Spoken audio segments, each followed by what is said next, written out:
नमस्कार। अभय न्यूज के आज के बुलेटिन में मैं सिमरन तिवारी आपका हार्दिक स्वागत करती हूँ। चलिए देखते हैं शहर की प्रमुख खबरें। अंकपात मार्ग की श्री कृष्ण कॉलोनी। इस कॉलोनी में रहने वाले भावसार परिवार का 24 साल का बेटा 19 अगस्त की शाम चरक भवन के सामने एक सड़क दुर्घटना में घायल हो गया। यह बालक शिवम इंदौर के एक निजी अस्पताल में भर्ती है। सिर में गहरी चोट के कारण वह कोमा में है। शिवम के पिता नारायण भावसार टेलरिंग का काम करते थे। पिछले 1 साल से वे भी बीमारी के कारण बिस्तर पर हैं। बड़ा भाई शुभम इस असमंजस में है कि पिता को संभाले या भाई का जीवन बचाए। माँ का दुख इन सब से बड़ा है। वे उज्जैन में रहकर पति को संभालने की कोशिश भी कर रही हैं और इंदौर में भर्ती अपने लाल की हर सांस का एहसास भी उन्हें है। शिवम के परिवार की आर्थिक हालत भी ऐसी नहीं कि उसका इलाज करा सके। ऐसे में अब शहर के ही कुछ समाज सेवियों ने शिवम को बचाने की मुहिम सोशल मीडिया पर शुरुआत की है। सामाजिक सरोकार से जुड़े हर मुद्दे पर हमेशा शहर के साथ खड़े रहे अभय न्यूज़ परिवार ने भी इस मुहिम में भागीदारी की है। शुक्रवार को हमारी टीम शिवम भावसार के निवास पर पहुंची और उसके चाचा को 21,000 रुपये की आर्थिक मदद का चेक सौंपा। हम आप दर्शकों से भी अनुरोध करना चाहते हैं, आप भी यदि शिवम के परिवार की मदद कर सकें तो ज़रूर करें। आर्थिक मदद न भी कर सकें तो शिवम के कुशल हो जाने की दुआ ज़रूर करें। हम सभी की दुआओं से वह फिर उठ खड़ा होगा। उज्जैन शहर के प्रत्येक परिवार के सुख और दुख के साथी हैं हम। अभय न्यूज़ परिवार की तरफ से भावसार परिवार को हम लोग 21,000 रुपये की आर्थिक सहायता प्रदान करने का प्रयास कर रहे हैं और आप दर्शकों से भी हम ये उम्मीद करते हैं कि आप भी इस परिवार की जैसी बन पड़े मदद कीजिएगा। मैं न्यूज़ परिवार की हमारी हेड सिमरन तिवारी जी से अनुरोध करूंगा कि वे श्री भावसार जी को अभय न्यूज़ परिवार की ओर से प्रदान किए जाने वाले चेक सौंपें। अपने दर्शक परिवार के हर सुख के साथ ही हम दुख के भी भागीदार हैं।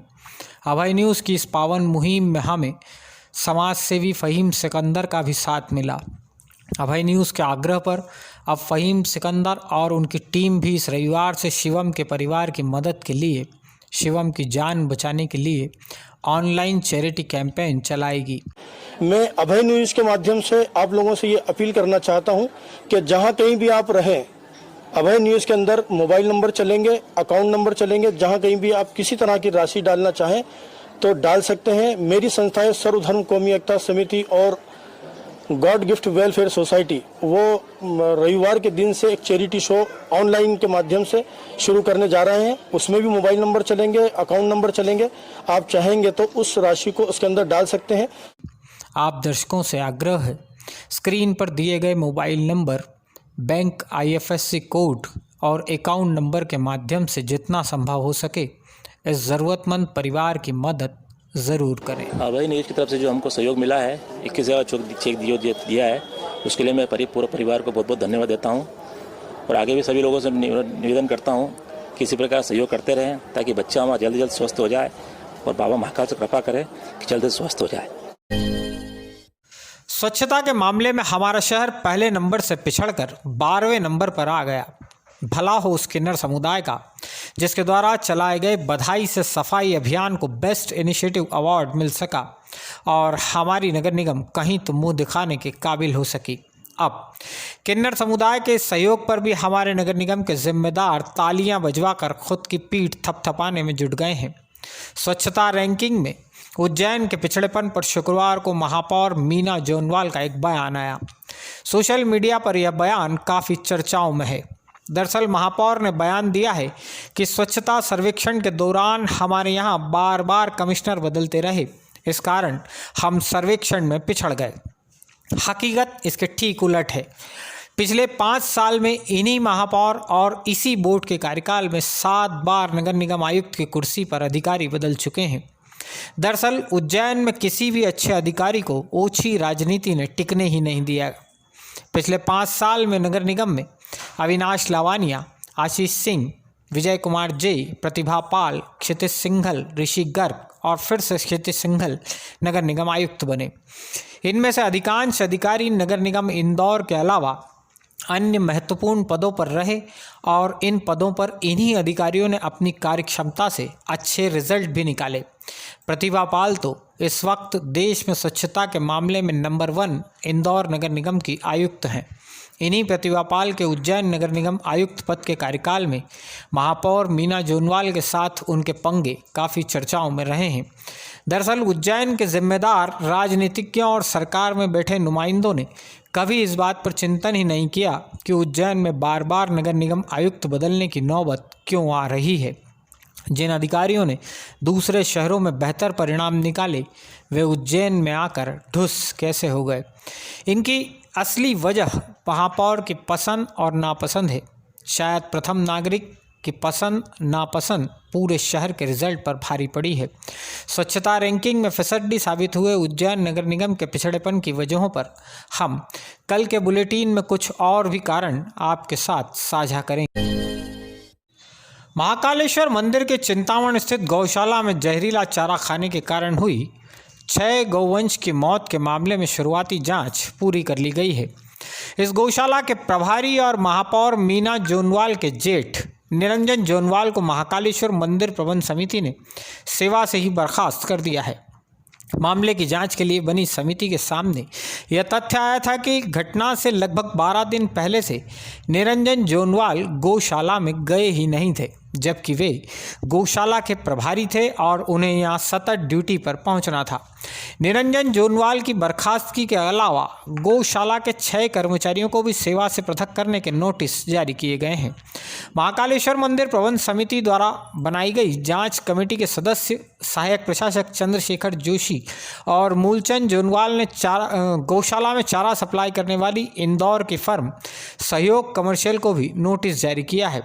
इस फर्म ने अपना जवाब भी प्रस्तुत कर दिया है। जवाब क्या आया है यह फिलहाल स्पष्ट नहीं हो सका है। कोरोना संक्रमण की रोकथाम की ठोस प्लानिंग बनाने और हमारे शहर में संक्रमण की दर का वास्तविक पता लगाने के लिए शनिवार से सीरो सर्वे की शुरुआत होने जा रही है। अगले 1 सप्ताह की अवधि में स्वास्थ्य विभाग की 30 अलग अलग टीमें अलग अलग चिन्हित इलाकों में पहुंचेंगी। ये टीमें लगभग 5000 लोगों के ब्लड सैंपल एकत्रित करेंगी और इन सैंपल्स के एंटीजन टेस्ट होंगे। इस सर्वे से साफ हो सकेगा कि हमारे यहाँ कितनी बड़ी आबादी कोरोना संक्रमण की कगार पर खड़ी है या कितने प्रतिशत ऐसे लोग हैं जिन्हें कोरोना होकर ख़त्म हो गया और उन्हें इसका पता तक नहीं चला। शुक्रवार को स्वास्थ्य महकमे और जिला प्रशासन के अधिकारियों ने विक्रम कीर्ति मंदिर में पार्षदों सहित अन्य जनप्रतिनिधियों की एक बैठक बुलाई थी। इस बैठक में सभी जनप्रतिनिधियों से आग्रह किया गया कि वे अपने अपने प्रभाव वाले इलाकों में लोगों को ब्लड सैंपल देने के लिए प्रेरित करें ताकि स्वास्थ्य विभाग की सर्वे टीमों को सहयोग मिल सके। जाहिर है सीरो सर्वे को लेकर आपके मन में बहुत सारी आशंकाएं, बहुत सारे सवाल होंगे। उज्जैन कलेक्टर आशीष सिंह ने इन सवालों के जवाब आप लोगों को देने का प्रयास किया है। कलेक्टर के बयान सुनने के बाद आपके ज़्यादातर सवालों के जवाब आपको खुद ब खुद ही मिल जाएंगे। देखिए, मध्य प्रदेश सरकार ने इंदौर और उज्जैन को कोरोना के सीरो सर्वे के लिए चुना है। सीरो सर्वे का अर्थ है कि ब्लड सैंपल के ज़रिए ये जानने की कोशिश करी जाएगी कि अभी तक कोरोना कितने लोगों को प्रभावित कर चुका है, भले ही उनमें सिम्टम्स आए हों या सिम्टम्स ना आए हो। इसके लिए उज्जैन शहर में 5000 सैंपल्स हमको कराने हैं। ये सैंपल्स प्रत्येक वार्ड में कुछ चुनिंदा कॉलोनीज़ में करवाए जाएंगे। आज समस्त पार्षदगणों को, माननीय महापौर जी को और जो भी हमारी पूरी टीम है, 30 लोगों की टीम, 30 टीम्स हमने बनाई है, उनको बुलाया गया था।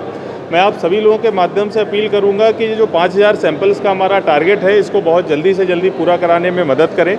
ये चीज़ मैं क्लियर करना चाहूँगा कि इस सैंपल की जो रिपोर्ट आएगी वो पूरी तरीके से गोपनीय रखी जाएगी और जिनका सैंपल लिया जा रहा है उसका क्या परिणाम आएगा न तो उनको पता चलेगा, न किसी अन्य व्यक्ति को पता चलेगा। अगर वो जानना चाहेगा तो हम लोग ज़रूर बता देंगे, लेकिन इस सैंपल के बाद में न तो व्यक्ति को होम क्वारंटीन कराया जाएगा, न उसके घर वालों की टेस्टिंग कराई जाएगी, न ही किसी प्रकार की अन्य परेशानी किसी व्यक्ति को झेलनी पड़ेगी।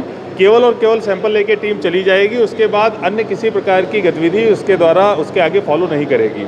तो मैं आप सभी लोगों के माध्यम से अपील करता हूं कि जब ये टीम घर पे पहुंचे तो उसको पूरा सहयोग करें, अपना ब्लड सैंपल दे दें। किसी भी प्रकार की इसके बाद दिक्कत नहीं आने वाली है।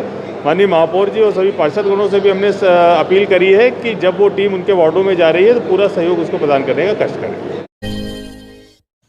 शुक्रवार को जिले में 19 नए कोरोना पॉजिटिव मरीज मिले हैं। इनमें से 18 उज्जैन शहर के हैं, जबकि एक मरीज महिदपुर का है। 595 संदिग्ध मरीजों के सैंपल में से 18 मरीज पॉजिटिव मिले हैं। शुक्रवार को 10 मरीज डिस्चार्ज भी किए गए हैं। जिले में फिलहाल एक्टिव कोरोना मरीजों की संख्या 223 बनी हुई है। गायत्री नगर में रहने वाले धर्मेंद्र पांचाल नाम के एक युवक के साथ 6,50,000 रुपये से ज़्यादा की ठगी हो गई है। धर्मेंद्र पांचाल ने एसपी कार्यालय पहुंचकर पुलिस अधिकारियों को अपने साथ हुई ठगी की जानकारी दी। उसने बताया कि बाफना पार्क कॉलोनी में लॉकडाउन से कुछ दिन पहले एक युवक अपनी पत्नी के साथ किराए पर रहने आया था। इस दंपत्ति के साथ 11 साल की एक बच्ची भी थी। उसने खुद को सैमसंग कंपनी का एरिया सेल्स मैनेजर बताया था। यह युवक खुद का नाम रोहित वाजपेयी निवासी भोपाल बताता था। धर्मेंद्र से उसका संपर्क हुआ तो उसने धर्मेंद्र को सैमसंग कंपनी के मोबाइल फ़ोन सस्ती दरों पर दिलाने का भरोसा दिलाया। इसी चक्कर में धर्मेंद्र पांचाल ने उसे 6.5 लाख रुपए थमा दिए। खबर है कि तथाकथित रोहित वाजपेयी इस एरिया में और भी कई लोगों को रेलवे में नौकरी लगाने का लालच देकर ठग चुका है। फिलहाल ये परिवार के साथ लापता हो गया है। बिजली बिल से आम उपभोक्ता फिलहाल सबसे ज़्यादा त्रस्त है। बिजली कंपनी के अधिकारियों की अनदेखी और अड़ियल रवैये ने अब कांग्रेस को भी शिवराज सिंह सरकार के खिलाफ विरोध का नया अवसर दे दिया है। शुक्रवार दोपहर शहर व जिला कांग्रेस के नेता व कार्यकर्ता बिजली बिलों में की जा रही अनियमितता पर विरोध जताने नई सड़क स्थित कार्यालय पर पहुंच गए। शहर अध्यक्ष महेश सोनी और जिला अध्यक्ष कमल पटेल की अगुवाई में कांग्रेसियों ने यहां जमकर नारेबाजी की। ये लोग एई के कार्यालय में भी घुस गए। एई प्रशांत खटिक ने इनसे बात की और बताया कि कंपनी के अधिकारी बिलों को सुधारने के काम में जुटे हुए हैं। करीब आधे घंटे तक कांग्रेस का यह विरोध प्रदर्शन चलता रहा। उज्जैन शहर के गौरव और बॉडी बिल्डिंग के क्षेत्र में शहर का नाम गौरवान्वित करने वाले युवा जितेंद्र सिंह कुशवाहा को मध्य प्रदेश बॉडी बिल्डिंग की कमान सौंपी गई है। जितेंद्र सिंह कुशवाहा मध्य प्रदेश बॉडी बिल्डिंग के प्रदेश अध्यक्ष होंगे। राज्य शरीर शोषण संस्था मुख्यालय उज्जैन की प्रबंध कार्यकारिणी की बैठक में यह निर्णय लिया गया है। जितेंद्र सिंह कुशवाहा पूर्व मिस्टर इंडिया सिविल सर्विसेज, पूर्व वेस्टर्न इंडिया के साथ ही 18 बार मिस्टर मध्य प्रदेश और अन्य भी कई अवार्ड के विनर रह चुके हैं। खबरें दे दनादन के प्रायोजक हैं आर के क्लब एवेन्यू।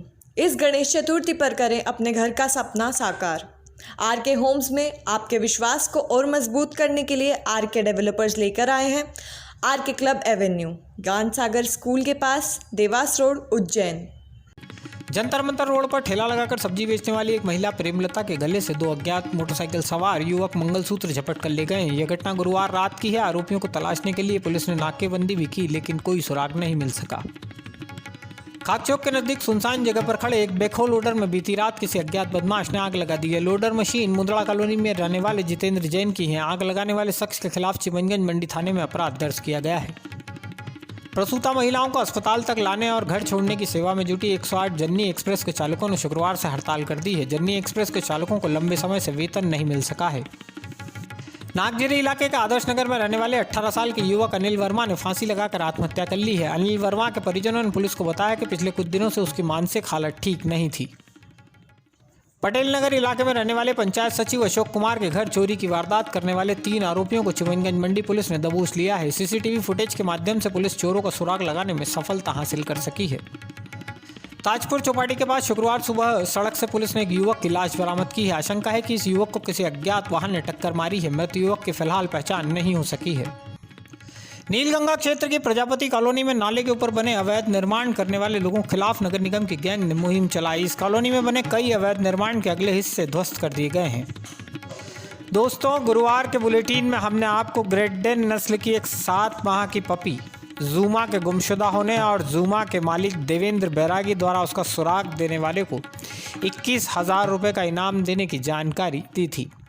बहादुरगंज निवासी देवेंद्र बैरागी का मोबाइल नंबर 9009442176 है। तो ये थी आज की प्रमुख खबरें। देश और दुनिया की खबर जानने के लिए जुड़े रहें abhaynews.com के साथ। कल फिर मिलते हैं नई खबरों के साथ। जय श्री महाकाल।